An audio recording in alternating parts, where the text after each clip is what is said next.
খাবার টেবিলে বসে মাকে চোখ দিয়ে ইশারা করে বললাম আমার কথাটা বাবাকে বলার জন্য। মা ভয়ে ভয়ে বাবাকে বলল, তোমার ছেলে নাকি বন্ধুদের সাথে কক্সবাজারে ঘুরতে যাবে, সেখানে কয়েকদিন থাকবে, ওর নাকি 10,000 টাকা লাগবে।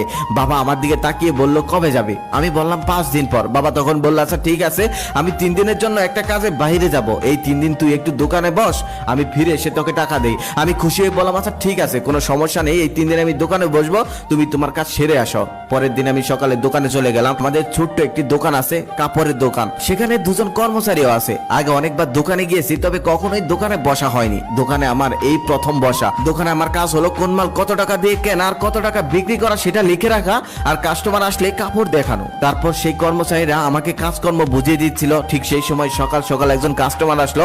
সে এসে 20-25টা শার্ট দেখলো, তবে একটাও তার পছন্দ হলো না। অবশেষে সে চলে গেল। আমি বিরক্ত হয়ে কাপড়গুলো গোছাচ্ছিলাম, তখন একজন কর্মচারী এসে বলল, ভাইয়া বিরক্ত হলে চলবে না, সবসময় হাসি মুখে থাকতে হবে। কিছু কিছু কাস্টমার এসে দোকানের সমস্ত কাপড় দেখে ফেলবে, তবে একটাও নিবে না, কিচ্ছু করার নেই, তারপরেও হাসি মুখে থাকতে হবে। তার কিছুক্ষণ পর আরেকটা ছেলে আসলো। সে এসে প্যান্ট দেখতে চাইলো। আমি তাকে কয়েকটা প্যান্ট দেখালাম। তারপর সে একটা প্যান্ট পছন্দ করলো। সেই প্যান্টটার কেনা দাম ছিল 1200 টাকা। আমি তার কাছে 1500 টাকা চাইলাম। সেই প্যান্টটা সে কিছুক্ষণ নাড়াচাড়া করে 300 টাকা বললো। আমার রাগি শরীরটা জ্বলতেছে। 1200 টাকা কেনা প্যান্ট 300 টাকা বলতেছে, তবে কিছুই বলতে পারছি না। তারপরে হাসি মুখে বললাম, না ভাইয়া দেওয়া যাবে না, এই প্যান্টটা তুমি 1400 টাকা হলে নিতে পারবে। ছেলেটা চলে গেল। তার কিছুক্ষণ পর আরেকজন মহিলা আসলো। এসে সমস্ত দোকান উলট পালট করে ফেললো। তারপর 2টা কাপড় পছন্দ করলো। পছন্দ করার পর বলতেছে, আমার হাজবেন্ড 3 দিন পর স্যালারি পাবে, 3 দিন পর এসে আমি এই কাপড় দুটি নিয়ে যাব, রেখে দেন। রাগে আমার শরীর জ্বলতেছে, কিন্তু আমি কিছুই বলতে পারতেছি না। তারপর তাকে হাসি মুখে বললাম, ঠিক আছে আন্টি, আঙ্কেল যখন টাকা পায় তখন এসে কাপড়টা নিয়ে যান, সাথে আঙ্কেলকেও নিয়ে আসবেন। তার কিছুক্ষণ পর একটা ছেলে আর একটা মেয়ে আসলো। দেখেই মনে হচ্ছিল তারা গার্লফ্রেন্ড বয়ফ্রেন্ড। এসে অনেক ভাব দেখাচ্ছিল। এক কর্মচারীকে বলল, তোদের দোকানের সব থেকে ভালো কাপড় চোপড় গুলো আমাকে দেখা। তারপর সে অনেকগুলো কাপড় চোপড় দেখালো। অনেকগুলো কাপড় চোপড় দেখার পর সে বলল, তোদের দোকানে আর ভালো কোনো কাপড় নেই? কর্মচারী তখন বলল, না ভাইয়া, আমাদের দোকানে এর থেকে ভালো কাপড় চোপড় আর নেই। তখন সে বিরক্ত হয়ে বলল, দূর, ফকির নিয়ে একটা দোকানে এসেছি, শুধু শুধু সময় নষ্ট করলাম। তখন আর সহ্য করতে পারলাম না, মুখ ফুটে বলেই ফেললাম, ভাইয়া আপনি তো বড় লোকের পোলা, তাহলে এখানে কেন এসেছেন?